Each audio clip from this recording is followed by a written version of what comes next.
हमारे national security adviser बोल रहे हैं एक कांच भी नहीं टूटा, एक कांच भी नहीं टूटा। जो सीडीएस बोल रहे हैं सिंगापुर में, वो बोल रहे हैं देखिए ये जरूरी नहीं है जानना कि कितने हवाई जहाज गिरे, इसका मतलब गिरे माना। आपने खुद मान लिया कि इंटेलिजेंस फेलियर हुआ है, लेफ्टिनेंट गवर्नर ने खुद मान लिया है।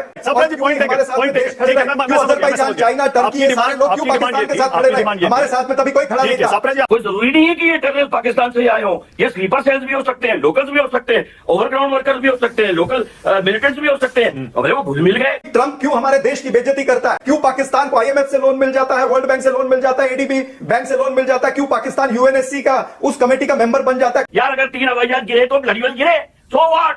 ट्रंप तो बोल रहा है वॉशिंगटन से 4 हवाई जहाज गिरे, उसकी इंटेलिजेंस रिपोर्ट दुनिया सुन रही है और हम गुगलों के वहां पे बैठे हैं।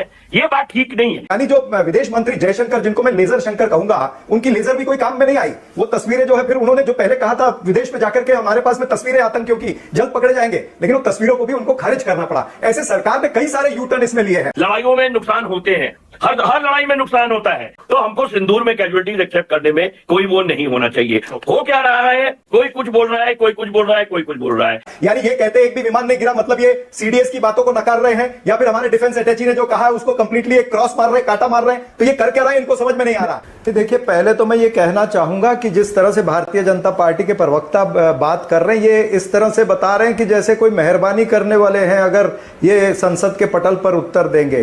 भाई ये बहुत संजीदगी से हैंडल करने वाला इशू है, हमको भी पता है। और जो सवाल विपक्ष पूछना चाहता है वो विपक्ष के सवाल नहीं है, वो देश की जनता के सवाल है। और जितने भी सवाल पूछे जाएंगे, या आज जो प्रस्ताव हमने रखा था वो लोकतंत्र प्रणाली के अंदर जो प्रावधान है, लोकसभा के अंदर जो रूल 193 के तहत प्रावधान है, या फिर राज्यसभा के अंदर रूल 267 के तहत प्रावधान है, उस पर हम बात कर रहे थे। हम कोई रूल बुक से बाहर जाके नहीं कह रहे हैं। हाँ, देश ये जानना चाहता है भाई जो ऑपरेशन सिंदूर या इससे पहले जो पहलगाम की घटना हुई है, उस घटना की जवाबदारी किसकी है, अकाउंटेबिलिटी किसकी है? आपने खुद मान लिया कि इंटेलिजेंस फेलियर हुआ है, लेफ्टिनेंट गवर्नर ने खुद मान लिया है, तो वो तय होनी चाहिए कि नहीं तय होनी चाहिए? फिर हमारी एजेंसियां आज तक उन कातिलों को, उन आतंकियों को पकड़ नहीं पाए। उनकी जो तस्वीरें भी आपने डिक्लेयर करी थी, वो तस्वीरें भी खुद आपने कहा कि ये अब तस्वीरें गलत है। यानी जो विदेश मंत्री जयशंकर, जिनको मैं लेजर शंकर कहूंगा, उनकी लेजर भी कोई काम में नहीं आई। वो तस्वीरें जो है, फिर उन्होंने जो पहले कहा था विदेश में जाकर के हमारे पास में तस्वीरें आतंकियों की जल्द पकड़े जाएंगे, लेकिन वो तस्वीरों को भी उनको खारिज करना पड़ा। ऐसे सरकार ने कई सारे यू टर्न इसमें लिए हैं। फिर ट्रंप ने जो 24 बार क्लेम किया है कि मैंने युद्ध रुकवाया, उन्होंने तो खुलेआम कह दिया कि मैंने नरेंद्र मोदी जी से बात की थी और पाकिस्तान में मैंने आसिम मुनीर से बात की थी। ये तमाम सारी चीजें कही है। ट्रेड का हवाला देकर के उन्होंने एक बार नहीं 24 बार कहा है कि मैंने ट्रेड की धमकी देकर के युद्ध को रुकवाया। फिर जो सीडीएस साहब ने कहा, या फिर जो आदरणीय डेप्यूटी आर्मी चीफ जो है लेफ्टिनेंट राहुल सिंह जी ने, या फिर इंडोनेशिया में जो हमारे डिफेंस अटैची ने जो बातें कही है, वो बहुत संगीन बातें हैं, बहुत इंपॉर्टेंट बातें हैं। उसके ऊपर देश के पास जानकारी आनी बहुत जरूरी है। कल अपने वीडियो में हमने आपको बताया था कि जनरल बख्शी किस तरह एक्सेप्ट कर रहा है 3 जहाज़ भारत के गिरे, लेकिन साथ ही उसने फौरी तौर पर 16 जहाज़ पाकिस्तान के गिरा दिए थे। पता नहीं ख्वाबों में गिराए थे या क्या।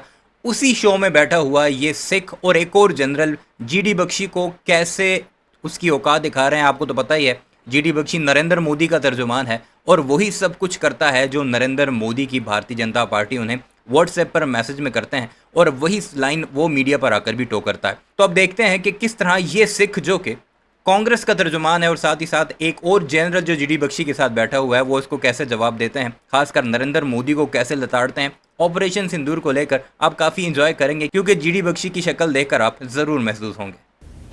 मैं अपने थैंक यू मानक for inviting me on your debate. मैं अपने किसी भी कोलीग के स्टेटमेंट के ऊपर में कोई कमेंट नहीं करूंगा, that will be very unprofessional. और ना ही मैं किसी पॉलिटिकल चिक चिक में पढ़ूंगा। इतना जरूर कहूंगा कि हमारे जितने भी इंस्टीट्यूशन हैं, जितने भी बड़े दफ्तर हैं, जितने भी बड़े बड़े हमारे एस्टेब्लिशमेंट्स हैं, वहां पे बड़े बड़े अक्षरों में लिखा हुआ होता है सत्यमेव जयते, सत्यमेव जयते। That means the truth must prevail. मैं तो ये मानता हूं कि अब ये जो संसद में एग्री किए हैं इतनी देर के बाद, और ये शायद किए भी इसी वजह से है क्योंकि इसके ऊपर में हल्ला गुल्ला हो रहा था, नहीं तो शायद एग्री भी ना करते। लेकिन अब एग्री कर गए हैं. I accept this as a very good gesture on the part of the government to agree to the discussion. But we the people of India have the right to know what is the truth. 2 महीने से ज़्यादा लगे इन्हें सिर्फ ये agree करने में कि हमने इस मुद्दे पर बात करनी है.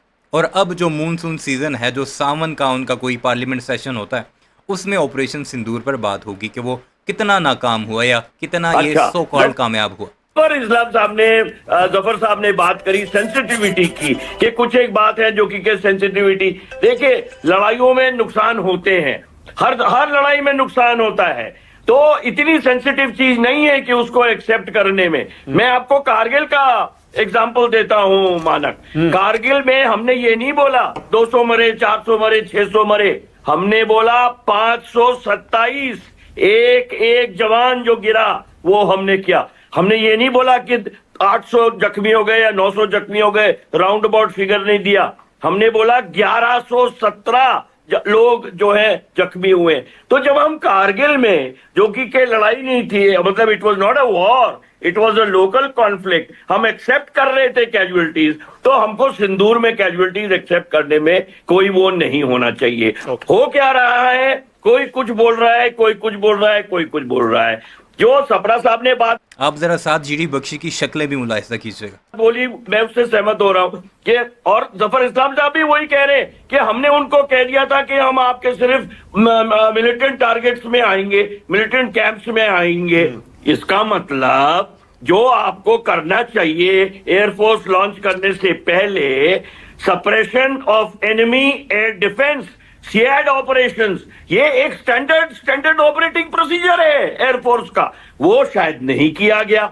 वही बात उसने मिलिट्री अटैची ने बोली, वही बात. लेकिन हमारे नेशनल सिक्योरिटी एडवाइजर बोल रहे हैं एक कांच भी नहीं टूटा, एक कांच भी नहीं टूटा. और वो उधर बोल रहे हैं हमने तो सिर्फ मिलिटेंट कैंप्स पे अटैक किया है. जो सीडीएस बोल रहे हैं सिंगापुर में, वो बोल रहे हैं देखिए ये जरूरी नहीं है जानना कि कितने हवाई जहाज गिरे, पर ये जानना जरूरी है कि क्यों गिरे. इसका मतलब गिरे मानक. अरे भाई, जो बख्शी साहब ने बोला सही है यार, अगर 3 हवाई जहाज गिरे तो ब्लडी वेल गिरे, सो व्हाट, वी ठोक out bloody 8 of them, 9 of them.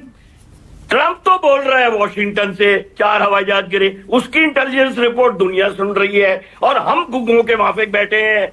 ये बात ठीक नहीं है. तो ये संसद में अब हो जाएगा, 26 घंटे मिले हैं इसमें. लेकिन एक बात जो कि ब्रिगेडियर साहब ने सही बोली, कोई भी ऐसी बात इस 26 घंटे या 9 घंटे में नहीं होनी चाहिए मानक, जिसमें कि फौज का mural, Indian army, navy, air force के मुराल और उनके हौसले पर असर पड़े. ये होता है, ये राजनेता लोग कई बात ये मुंह से बकते रहते, बोलते हैं तो बकना शुरू कर, बोलते बोलते बकना शुरू कर देते हैं. और हुआ है ऐसा, क्योंकि आप दुनिया में कोई भी मिसाइल खरीद सकते हो, कोई भी SS-300, 400, 500, कोई भी रिफाल, आपको मुराल कहीं भी बिक्री में नहीं मिलेगा माना. और वो भी मुराल, फौलादी मुराल जैसा हमारा इंडियन आर्मी का है, इंडियन एयरफोर्स का है. इस बात का जरा हमारे दोनों जो पॉलिटिकल वक्ता है अपनी अपनी पार्टीज को कन्वे कर दें. कोई भी बात जरूरत भी मत करना पार्लियामेंट में हमारी बेइज्जती करने की. वीडियो आपने मुलाहिजा की, कमेंट सेक्शन में इस बारे में अपनी राय का इजहार ज़रूर कीजिएगा. और चैनल को सब्सक्राइब नहीं किया तो ऐसी वीडियोस के लिए उसे भी ज़रूर सब्सक्राइब कीजिएगा.